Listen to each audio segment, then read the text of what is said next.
Few drills with revolver, hammer pairs, rapid fire, speed reloads here at about 15 yards away on steel, the 686 plus. Here we go.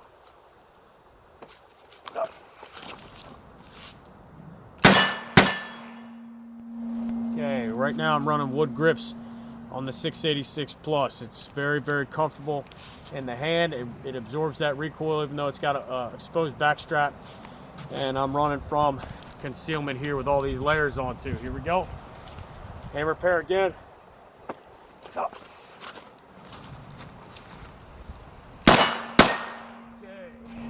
One thing about training with cold weather is you got all these extra layers. We need to make sure our clearing of the cover garment is smooth.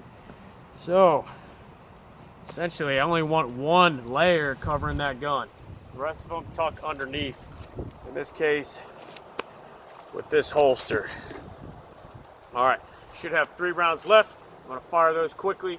Speed reload, stress fire technique. Up.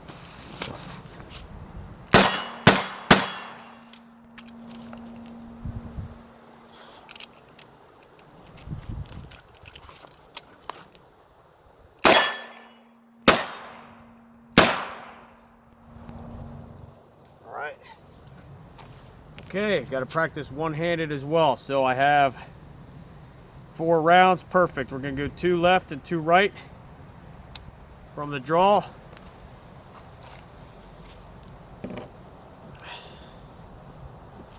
Here we go, right hand only first.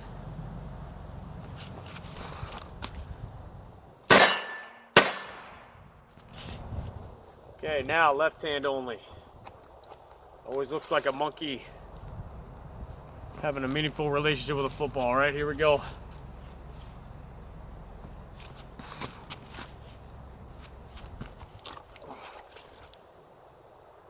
I missed that last one. Okay. In your belt.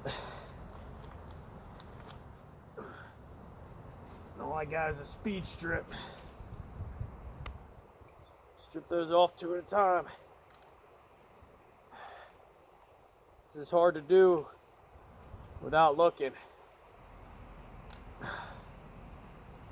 But in case of an emergency, try and index that. All right, we're back up. All right, there we go. 686 plus, cold weather, good training. Okay, now we're going to do the same drills with a semi-automatic pistol, Glock 19. Now, I do tell people this is the gun you want to pick if you're new to shooting or you're new to defensive pistol craft, or if you're trying to pick a gun out, you don't know what to pick, get a semi-automatic striker fired. They're easy to load under stress, and they're easy to shoot. Okay, it's hard to miss with one of these in my opinion. It happens, but all right, so semi-automatic pistol, and a revolver's an expert's gun. Takes more skill, takes more practice. Semi-automatic, always keep it in your workspace, insert the magazine firmly, come over the top and push pull. That's a gross motor skill versus a fine motor skill when we make condition 1. Over the top, that's the way Gun Sight taught me to do it, and I think it's a better way to do it. Sticky holster, holster the gun first in your workspace, then make a concealed weapon. Once again, think about cold weather training. We want to make sure that there's the least amount of layers concealing that gun. Only 1 layer would be preferable. All right, now we're going to do those hammer pairs, same thing. Stop.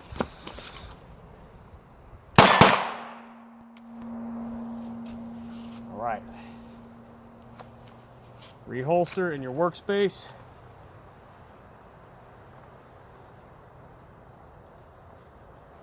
A little bit faster working that trigger.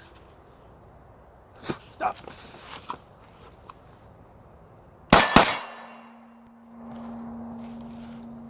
All right, we're about 15 yards away. We're gonna finish out 3 rounds rapid and a speed reload. I keep my speed loaders on a revolver strong side. I keep magazines, semi-automatics, weak side. Bullet noses inboard or outboard Depends on how much you twist when you come up. 3 rounds, speed reload. Here we go. Stop.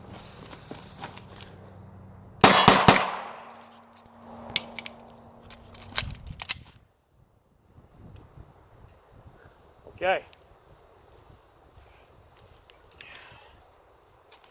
All right, now we're gonna do weak hand, right? What was the drill? Weak hand.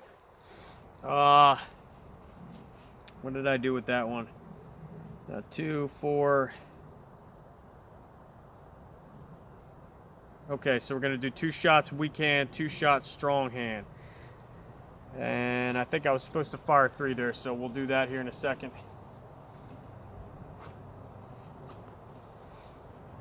2, 3. Yeah, we'll do 3 shots here, and then we'll do weak hand and strong hand.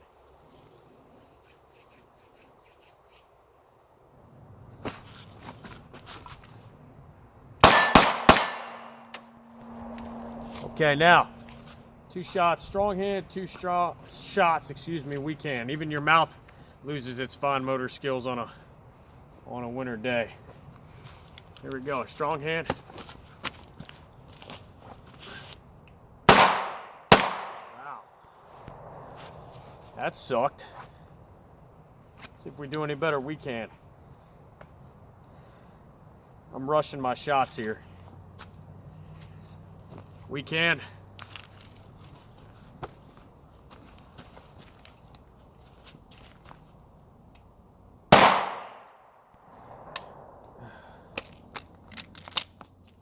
All right, so we had a malfunction there, and with that, we're gonna tap it and rack it, and the round came out, the last round. I really hate the weak hand draw if we don't practice it good. Always keep your finger off that trigger, away from that trigger as you're drawing that weapon out, because as you can see, I'm sweeping myself for a split second and possibly other people around me. It's just something that needs to be practiced over and over again.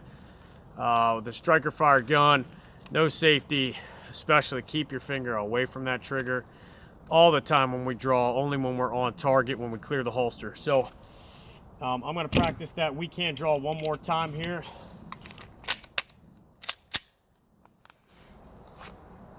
See if we can get any better at it. We've got 1 round left. Least amount of layers here. Done.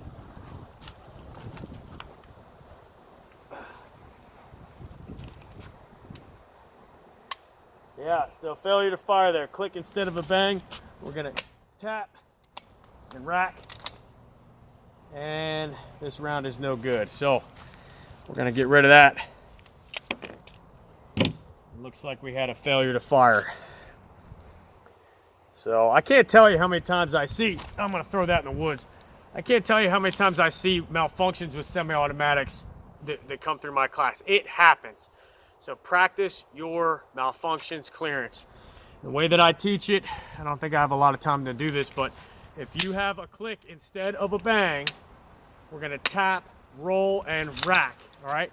And that's going to be your immediate action for a type 1 malfunction. If you have a type 2 malfunction, failure to extract, a double feed, anything like that, we're always gonna do immediate action first. Tap, roll, rack, and at that point, the gun won't go back into battery. We have a type 2 malfunction. So keep it in your workspace, remove the magazine, put it in your armpit, and then vigorously rack the slide 3 times. 1, 2, 3. 99% of the time, that's gonna clear your malfunction. Then grab a fresh magazine, because this one in your armpit could have been the problem.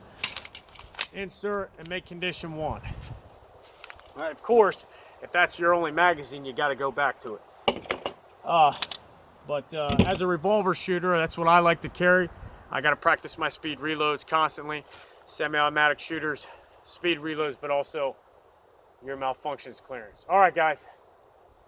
Hope you all have a good one. I'll see you later. Train when it's cold out.